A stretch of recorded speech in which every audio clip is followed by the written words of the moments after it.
Obviously, we know cancer is not a game. And I'm really excited that I went Survivor, and sometimes I still can't believe it. But I also realize that the whole thing is just a game. And now more than ever, there's so many more important issues and concerns happening in the world than winning this silly little game. And in the years since I've won Survivor, I've been able to speak to some people and give speeches that kind of offer the audiences a new personal insight on how they fit into this world and all the madness that may happen in it.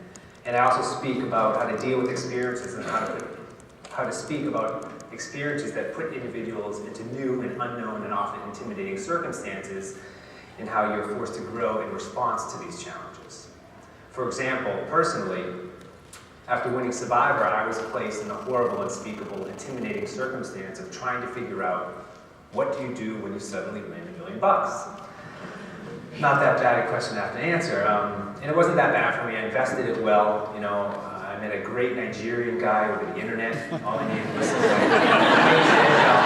things are going well for me. You can't fool me. I'm a smart guy. But it didn't take me long to leave the reality show and get back to reality. And for winning that $1 million, made me take a good, hard look at who I was.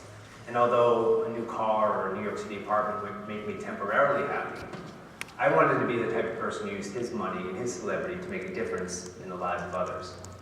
So I took my $1 million and I invested in something much bigger than myself. I co-founded a charity called Grassroots Soccer, and we use the power of soccer in the fight against AIDS. And I just want to give you some background on how all that got started, because that was really the start of this path that's led to me to where I am today and helped me make the choices that I have. So before Survivor, the television show, I lived and played professional soccer in Zimbabwe.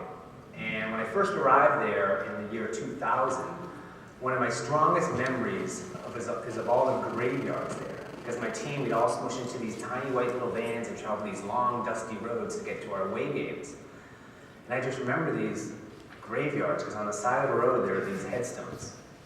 Some were perfectly organized, one right after another. In other areas, there are these crosses thrown in there, piled high, overflowing on the streets. So I asked one of my teammates, why are some people buried like this and others buried like that? He says, well, that's where they buried all the people that die of AIDS. It's like, whoa. To see a physical representation of everyone that had died of this horrible disease was shocking to me. And for the first time, I saw how one disease can destroy an entire community. And I saw the pain and suffering, and I had a compassion for all of those touched by this disease. It was like this unofficial gag word over the entire country. Everyone was dying, people knew why, but no one dared mutter the word. And no one did anything about it, including myself. Well, now fast forward to Survivor. Once again, I was brought back to Africa, but this time to Kenya. And I won one of those reward challenges where I won these 2 goats I wasn't too happy about. But I got to take these goats to this little village of Wamba. And before I left that village, I ended up playing hacky sack with all these little Kenyan children. I later found out that these children were HIV positive. So here I was in the middle of this cutthroat game of survival, and I had this real life experience. And that was a moment that changed my life as well. And what I wasn't prepared for on Survivor was the loneliness and isolation of being stuck in the middle of Africa with no friends, no family, no ATMs, nothing. All I had with me was the clothes on my back and my one luxury item of choice, which was, for me, a hacky sack, this little mini soccer ball. And the interesting thing is that once all my distractions were taken away from me, I was left with nothing more than the bare essentials of who I am. And once I became aware that this knowledge of self is all that one needed to survive and prosper, I ended up giving my hacky sack away to some little Kenyan kid. This is my most prized possession. This is the one item I'm allowed to bring from home that reminds me of my life away from the game of Survivor. And I just gave it away. And it may sound silly to everyone, and talking about it kind of does, but this was a tough decision for me. This was a real moment of personal truth.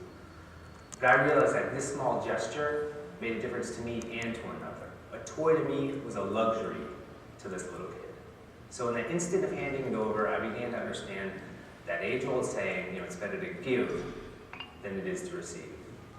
And after I saw the glee in that little boy's eyes, did I truly understand. And I think this is how we can all begin to change the world. So without ever really knowing it,